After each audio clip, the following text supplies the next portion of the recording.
She told everyone, every nurse, every doctor, every ambulance officer that she ever saw. Yeah, she knew the dangers.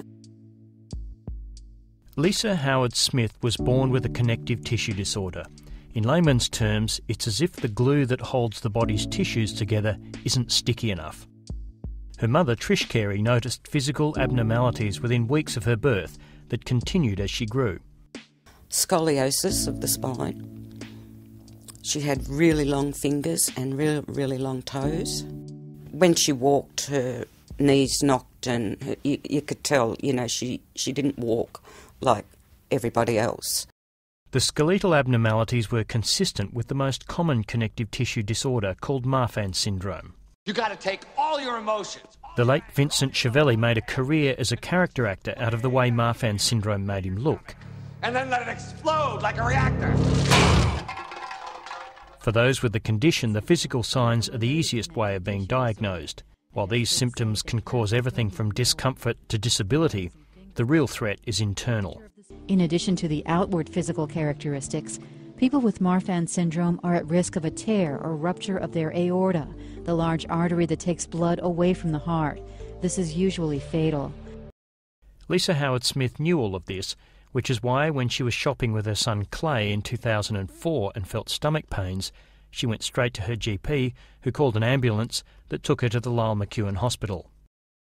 They gave her heaps of morphine, I think it was 22.5 milligrams of morphine in, from 2 o'clock till 9 o'clock at night, which is a pretty large dose. And with MARFAN syndrome, the pain shouldn't be masked. She needed to be able to be aware of where that pain was and explain to the doctors. What happened next is something Trish Carey has never been able to find a reason for. Before midnight, her daughter left or was discharged, apparently without anyone from the hospital taking note. There's no record of her being sent home on her medical notes. The only thing that's written there was at around 10 o'clock that night that Lisa wasn't in her room. Just before sunrise, Lisa Howard Smith returned to the hospital again in severe pain. Doctors believed part of her gut had died from a lack of blood flow and scheduled emergency surgery. Trish Carey was on her way from New South Wales to see her daughter. I received a call from the hospital, a doctor at the hospital. He didn't give his name. All he said was, your daughter's going to die and your daughter's dying and she's not going to live very long. The next morning, Lisa Howard Smith died of a dissection of the aorta and its complications. She was 28. I really couldn't believe it. So beautiful. She's so beautiful. From the moment her daughter died, Trish Carey began investigating what happened, including why an ambulance officer's note about MARFAN syndrome was ignored or lost by hospital staff, and that a post-mortem toxicology report showed a lethal concentration of codeine in her daughter's system. She asked several doctors to examine the medical notes, including Malcolm West, who's both Professor of Medicine at the University of Queensland and a specialist in connective tissue disorders. He believes there were a number of significant errors of judgment by hospital staff. There were problems with the way this case was managed. There are excessive delays. The institution of management was also delayed, and I think that the possibility of aortic aneurysm dissection was not really recognised in this young lady. Professor West says it's difficult to say if appropriate management would have prevented her death. The particular complications associated with dissection of the aorta and an occlusion of the vessels to the various organs of the abdomen, it's very difficult procedures to undertake, and so that's really just theoretical whether it would have helped. But we do know from other cases, we've had cases in this hospital in Brisbane with similar problems where patients have been saved.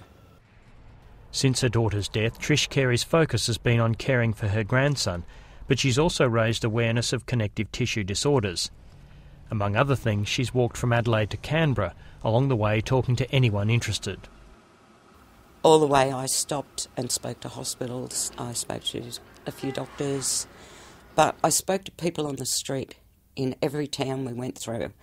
Malcolm West runs a research unit looking at connective tissue disorders and believes Trish Carey's work is part of a much-needed education campaign for medical professionals.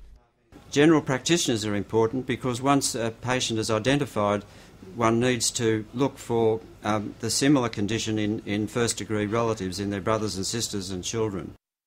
What Trish Carey really wants is an inquiry into her daughter's death. This year, SA Health paid her and her grandson $230,000, but the settlement was made with a clause denying liability and is not to be used in any way as an admission. Trish Carey says she accepted the payout to cover medical and legal expenses, but still feels the hospital has a case to answer. After gathering information about the case, the coroner decided against holding an inquest. After further expert opinion was provided by Trish Carey, the decision again was not to hold an inquest. Had he have held an inquest, had the potential to change things at the Lyell McEwin Hospital. He also had the potential to raise awareness of MARFAN syndrome. I don't want what happened to me and what's been happening to me for the last almost 8 years. I don't want that to happen to someone else. It's destroyed my life. In a statement to 7:30, the hospital general manager Brett Thompson expressed deepest condolences to Lisa Howard-Smith's family. Mr Thompson says over the past few years, many improvements have been made at the Lyell McEwin Hospital, including the redevelopment of the emergency department with more robust systems and greater technology, medical records being stored on site with revised archiving processes and improved reporting systems. Trish Carey says she will never fully recover from the loss of her daughter, and she has a permanent memorial of her on her wrist. The tattoo was a Christmas present from her grandson and a reminder to make her death mean something. When Clay grows up, I don't want Clay to think, why did my nan let this happen? I want Clay to know. Sorry. I just want Clay to know that I've done everything I possibly can. He needs to know that.